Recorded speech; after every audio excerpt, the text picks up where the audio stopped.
SATs, ACTs. Okay, personally, I took the SATs 3 times.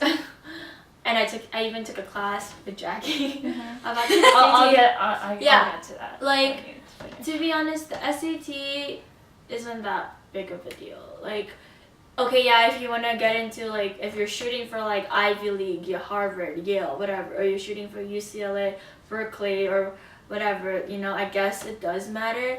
But if you just want to, get into a 4-year university and you just want to get to college, then I wouldn't stress so much about SATs. Like, to be honest, I don't think SATs reflect your intelligence.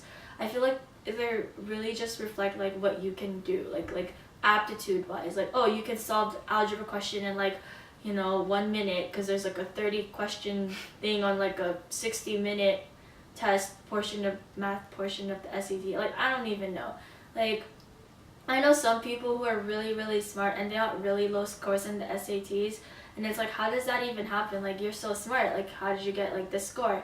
And it's all about how you prepare also. Like, if you prepare, like, well, like, if you prepare really hard, you take classes, or you buy that blue book that College Board makes, like, not if you actually open it, because, like, buying it is one thing, but yeah, if you actually buy and open the blue book that College Board has, then I feel like you're gonna be okay. It might not be your best score, but you can always retake it until, like, December of your senior year. So just don't stress over it. Like, I know I was stressing over it and it didn't really help, but in the end, I just your score is your score, and your score is your choice. So yeah. Well, okay, so SAT sucked. Like, I studied so hard for that shit, and, like, it got me nowhere. I'm just kidding. No, like, I took a class. We took a class together, and I feel like it did help me stay on track, because I know I probably wouldn't have done any of that stuff if it weren't for that class. But it's also, like, it was still up to me. And at the end of the day, I took it twice, the SAT, and I just knew that, because I had an option to take it the 3rd time, but I figured, like, each time I've done my best, I knew, like, if I keep doing my best, like, what else is there? Like, I know that I've already done my best, so what's the point? And I was just content with, like, the fact that I tried my best, that I didn't care anymore. Like, that's my score. Like, I don't even care. Like, if colleges don't think that's good, then it sucks for them, because that's pretty damn good for me. And it's just really stupid, because especially for UCs, they look at everything. So the fact that they stress the SAT so much is just, like, crazy, because they look at everything about you. So, yeah. But the SAT doesn't define you, so, that's also a thing. Yeah. So, for me, I was an AVID since 7th grade, and when it comes to AVID is a college prep course that does prepare you for college, and it helps families that have never had anything to do with college, that don't know anything. So I was in that situation, that's why I took that class.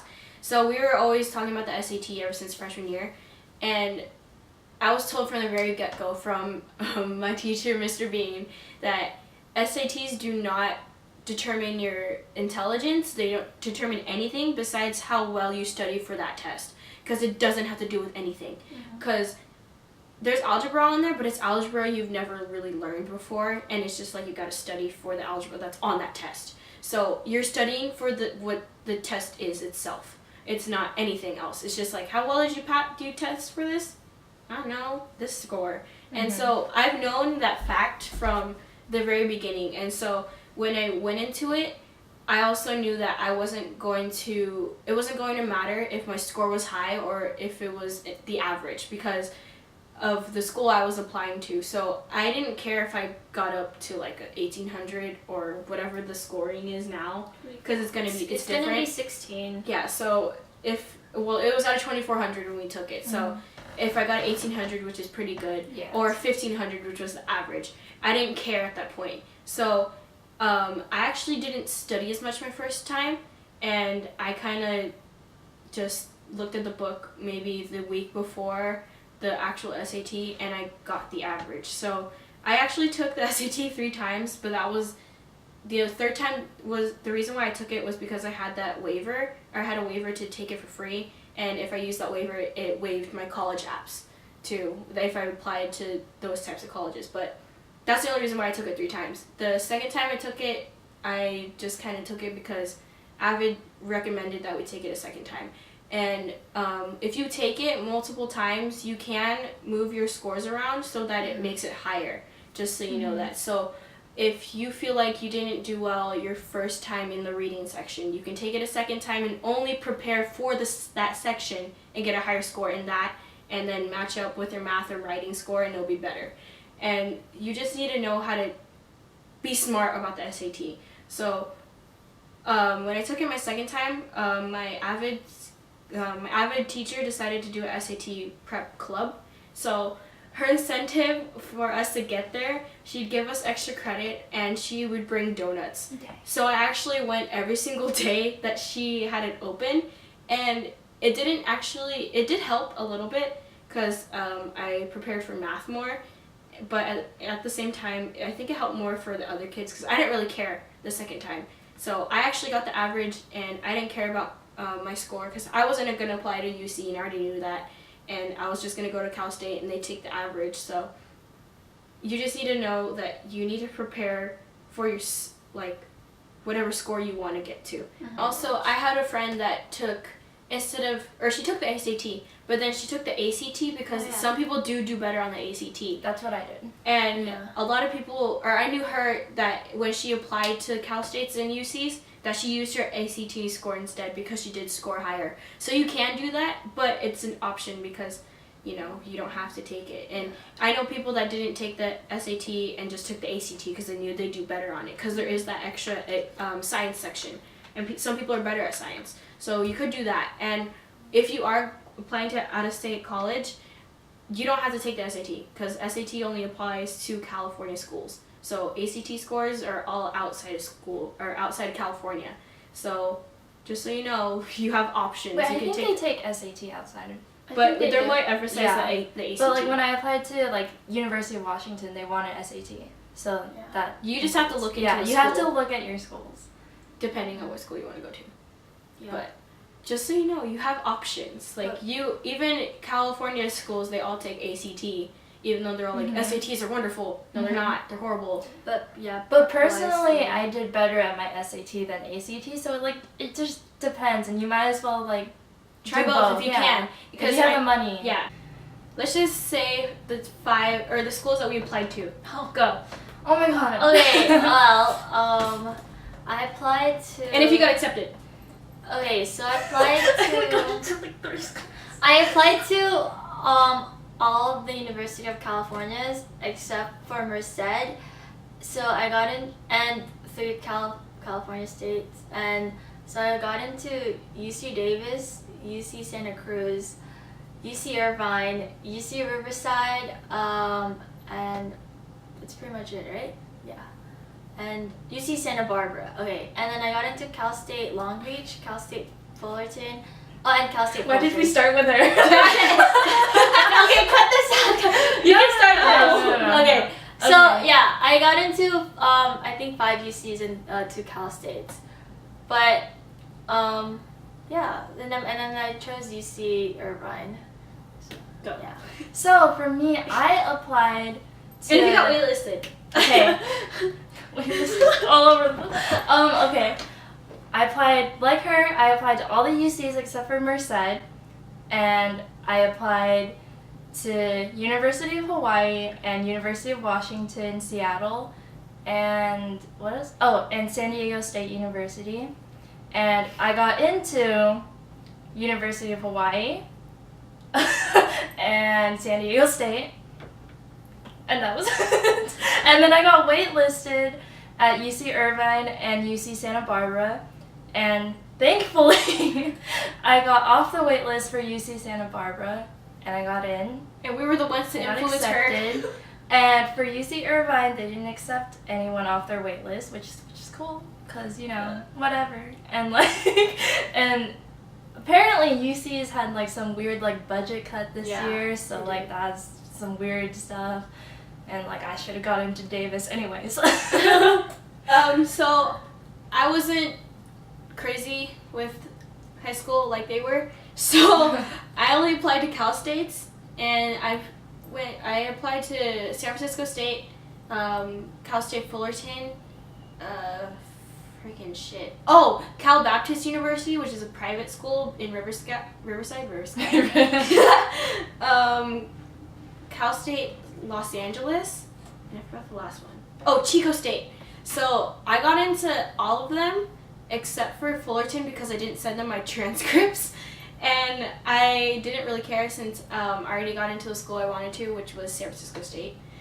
And do you want to talk about the process of UCs? Okay, so It's a bunch of BS. I am your UC expert now. I'm really. I feel like I am your UC expert because we are your UC experts. I waited. I didn't know my decision until when? Like June, May, late May, June. No, it's late March late March. when UCs. No, it wasn't even No, then. like her waitlist. For Oh, Santa late, yeah. Barbara. Yours June. is like. I yours think it was is June. Yours was in late May. I remember. Okay, it was You like told late us. May, and I was so worried I wouldn't even know what college I was going to when I graduated. And honestly, oh my god, don't waitlist yourself unless you think you're gonna get in, because it's like complete hell, especially this year. I don't know what they're gonna do next year though. Okay. Well, so for UCs, application opens on August 1st every year. Mhm. They're already open. Actually they're already right open. now. You know, if you're a current like senior right now, I suggest starting it. But it's usually all these basic information like your GPA and your school, like your class rank and demographics information and stuff like that. And then there's also like if your parents went to a UC or you have family that went to a UC, you know, like background. But those are like questions Yeah, also for scholarships. Yeah, background information and scholarship information, stuff like that. I suggest starting your UC app early, especially if you can start your personal statements early. I'd say more your personal statement than the actual application because that takes more time and thought, and I really regret not working on it more than I should. Like my English teacher actually made us write like a mock personal statement the end of our junior year for our portfolio. And actually, it helped a lot. You know, I mean, I didn't use it as my final draft for my personal statements that I submitted to the UCs, but I did use it as like a base to start with, and it really helped me just like, you know, write whatever that I wanted to like portray myself to to the admission officers.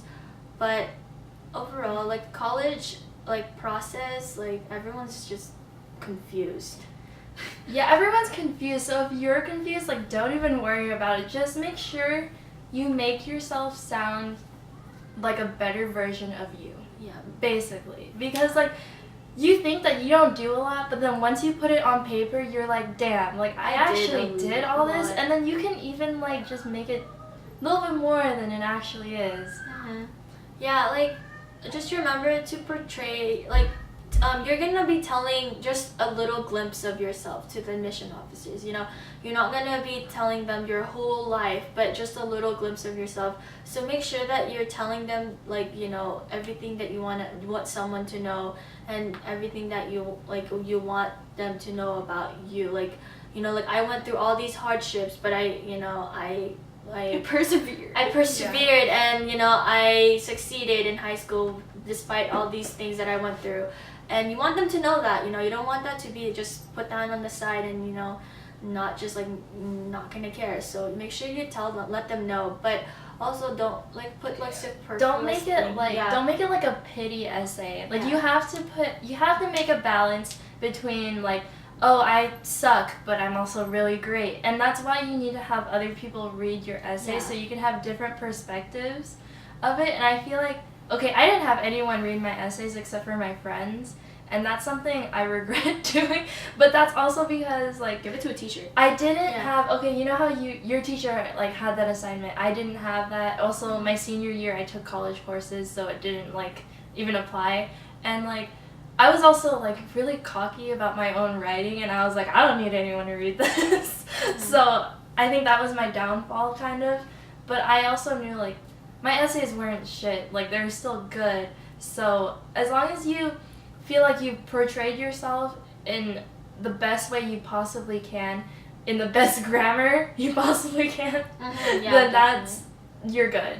Yeah, I mean, like I had about 3 people, 3 of my friends read it, and I had 1 adult read it. I mean, it's not a lot. I feel like that's not a lot of people, but you know, just make them read it, and then you know, take their criticisms with a grain of salt. If you don't want to change something, like you know, change this information because it makes it's like, well, if you feel that that's gonna portray you in a different light to the admission officers, then keep it. It's not their personal statement, it's yours. You know, you're just making them proofread it. It's not like you're gonna take everything and change your essay all in once just because you didn't like something. So, but yeah, also make sure that you ask people who know what they're talking about and are willing to give you their honest opinion, because you don't want to ask like 1,000 people that would just be like, oh yeah, I liked it, it was good. You would rather ask like 5 people that would be like, oh, I don't think this comma is in the right place, I don't know what you're trying to say here, and all this other stuff. So that's pretty much it for the UC apps. Do you want to talk about the Cal State? The Cal State app was so fucking easy. Well, yeah, we did it too. Yeah, we did it too. Yeah, it was really easy. That's nice.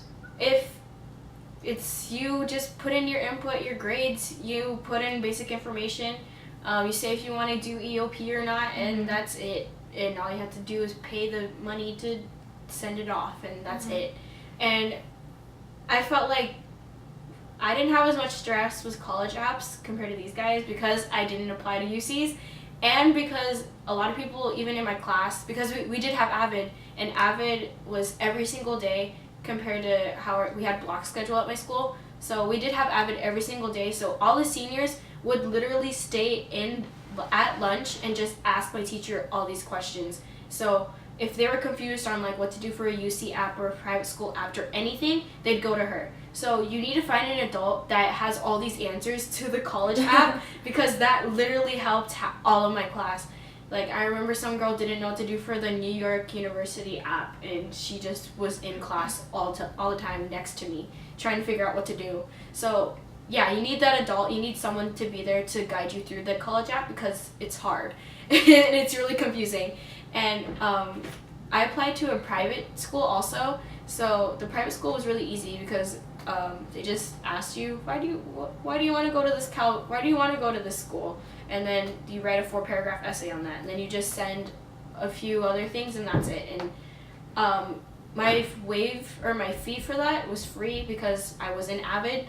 So I just put in the little promo code, and I got in for free, or I applied for free. And then it's really easy to apply to private schools, I think, more around this area. The Common App. Yeah. The Common App. Well, the Cal Baptist didn't have Common App because they have their own little system, and the system was easy. So you just need to look into the app beforehand. I think you should probably review and see what you have to get prepared for it, because it changes, you know.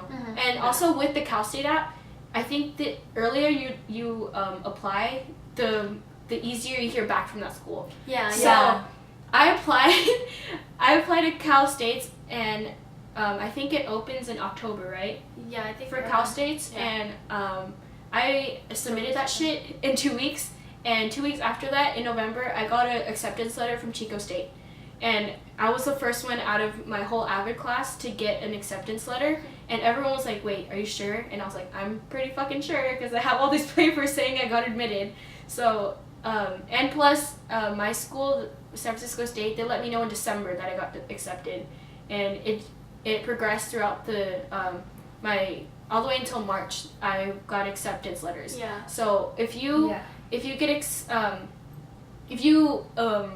submit it early, you're gonna get a response early, because then they're gonna see your app first, and they're gonna be like, oh, I like this person, let's just accept her now, and they're just gonna send you something. But with UCs, I know for a fact they're not gonna let you know until UC later. Riverside though, we heard back like in January. Yeah. And I think I forgot to say I got into there, but Oh yeah. Did I say University of Riverside? I don't know. I don't think you did. I think I forgot, but yeah. We heard back in January, and also for me, for University of Hawaii, they have acceptances on a rolling basis. So once they have all your information, that's when they can accept you. Yeah, that was the same thing with Cal Baptist. I got to know like 2 weeks later. And Cal States and UCs have their similarities, and they also have their differences. Like UCs are more research based, and then Cal States are way more like hand to hand because you have a smaller group, or not a smaller group, but a smaller class size, and teacher to students ratio. So you have to look at those types of factors for you to pick the college you want. And I feel like what helped me a lot was going into my senior year, the summer before, my parents took me on this like college road trip, and we got to visit all these different colleges just to see if I wanted to apply. And like I know people do that like after they get into their colleges, and I don't think that's a good idea. So I did it before I even had the chance to apply, and that helped me a lot. And I feel like yes. You know, like don't just apply to a college just because it sounds nice. I mean, you can. And that's when because like there's a time between when you apply and when you actually get accepted, you kind of change a lot. So yeah. You just, I don't know, just apply to as many as you can and want to, and then by that time you can make your decision. You should know more about yourself and what you actually want. I recommend that you at least apply to at least 5. Yeah. Because then you have at least an array of options. Okay, so community college. To be honest, community college isn't bad at all. It saves you a lot of money, and if you're not ready for a 4-year university and you still want to continue your education, then community college is the way to go, to be honest. The only reason why we chose 4-year universities is because we have that financial aid that we're blessed to have. I mean, we're all getting CalVet, right? Mm-hmm. Yeah, so we're all receiving CalVet, so we're getting our tuition free, and that was the reason why we picked Cal. Also, like, we're UCs. ready. Like, our mentality is like we're ready. And I know some people who got into 4 years and chose to go to a community college because they felt like they weren't ready for college, like the actual college experience yet. And I feel like that's also a good option too if you're not ready. So mentally. whoever, whatever you hear that, people that go to community college, like they bag on them or, bad stuff about community college, don't let that affect you, because to be honest, community college You're saving money. Yeah, you're saving money, you're still getting education, you're getting something. You're going somewhere at least. Yeah, you're planning to go somewhere. At least, you're gonna get somewhere. And not now, but someday you will. So, yeah. And that's all that matters. All that matters is the end point, really. It doesn't matter where you start. It matters where you end. And speaking of ending, we're about to wrap this up. Thanks for To recap all of our crap that we have said, high school is not a big deal. Don't take it so seriously, but take it seriously at the same time, if that makes sense. You know what to take seriously, and you know what's right for you. So you know what to expect and what not to expect, and what to not do, what not to do. You know yourself, you know your limits, or you need to figure out your limits. And that's what it's for. That's what it's for. And it's test yourself. Yeah. And just keep your mind healthy, keep yourself healthy. Don't give a fuck sometimes. Yeah, don't give a fuck. Make sure you're happy, and just enjoy your time there while it lasts, because it really is a blur. Yeah, and just savor free education, to be honest. Your free textbooks, free everything. So you'll cry once you get off to college. Get involved, but don't do it just because your friends are doing it. Do it for yourself. Yeah, do it for you. Everything you do for yourself. You do you. And if someone tells you you're selfish, tell them to shut the fuck up. Yeah, because this is the only time you get to be selfish. Okay, well, I hope you enjoyed our video, and I hope it helped and gave you a lot of advice. You go, Jackie. Turn it off. Ah! Okay, we're good. Should I bring the